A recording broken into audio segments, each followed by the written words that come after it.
khusus dari pemerintah bagi eksportir kita? Ya situasinya gampang ya, karena belum ada kepastian berapa sih akhirnya gitu ya. Jadi ada beberapa pembeli saya yang berani, udah kapalin aja. Tapi Negara ada yang, mana tuh Pak? Amerika Pak. Oh, Amerika. Iya, saya cerita Amerika dulu nih. Kalau yang kurang berani dibilang tunggu akhir bulan. Kurang berani lagi, tunggulah nanti sampai hasil akhirnya. Produk apa tuh Pak yang Produk pakaian jadi. pakaian jadi? Oke. Jadi saya kira kepastian itu untuk pengusaha penting.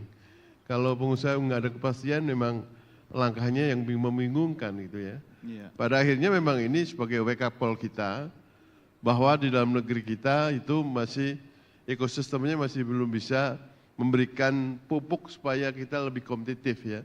Jadi ada satu diskusi kemarin di BI, selalu bank mengatakan pakaian jadi atau tekstil itu sunset. Saya bilang kalau sunset kenapa di Vietnam bisa tumbuh sebesar itu?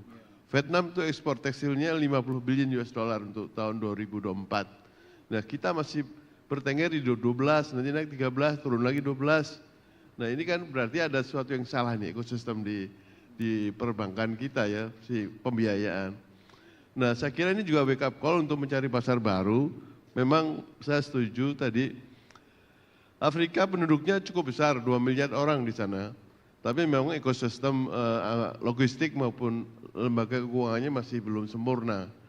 Walaupun Indonesia sebenarnya sudah punya lembaga untuk mensupport ekspor, yaitu despite di sana ada masalah, yaitu Lembaga Pembiayaan Ekspor Indonesia (LPI), dan ada juga Asuransi Ekspor Indonesia. Nah itu sebetulnya merupakan vehikel kita untuk dorong ekspor ke daerah-daerah yang masih ekosistemnya belum sempurna seperti Amerika. Nah ini tidak pernah kita perhatikan ya. Jadi saya kira ekspor itu penting karena kita selama ini udah lebih dari 50 bulan kita selalu surplus walaupun surplusnya turun terus. Tapi kuncinya adalah kalau lapangan kerja ini tidak segera diatasi situasinya, saya takut bergeser ke arah yang lain. Itu yang kita nggak inginkan. Multiplier effect ya. Multiplier Kalau effect. itu terjadi paling dekat kena apa dulu nih Pak Beni? Ke masalah sosial Pak. Oke. Ya kan tadi emang dua udah sepi. Iya. Karena orang banyak yang nganggur nggak ada duit, pasti nggak beli kan. Nah kalau udah nggak beli nanti larinya bermacam-macam. Menumbuhkan bisnis baru Pak, bisnis pinjol katanya. Bisnis pinjol kalau berani Pak, dekat rumah saya itu warungnya sampai tutup orangnya lari soalnya dia meminjol terus jadi. Jadi saya kira saya malah usul ke pemerintah kalau menilai pimpinan itu bukan pertumbuhan ekonomi saja, tapi berapa sih job creation-nya. Oke. Sebetulnya data itu ada di BPJS Tenaga Kerja, karena tenaga kerja itu kita pengusaha wajib untuk mengiur BPJS itu, karena kalau tidak itu pidana Pak. Iya. Nah di situ setiap bulan ada record yang masuk berapa, yang keluar berapa. Jadi job creation-nya berapa, job loss-nya berapa, netonya berapa. Kalau netonya minus, jadi pimpinan itu salah gitu loh. Nah ini kita belum punya kajian-kajian seperti itu, atau KPI itu. Nah saya kira Mas Bima tadi kan mengatakan bahwa Amerika juga untuk karet bebas loh Mas.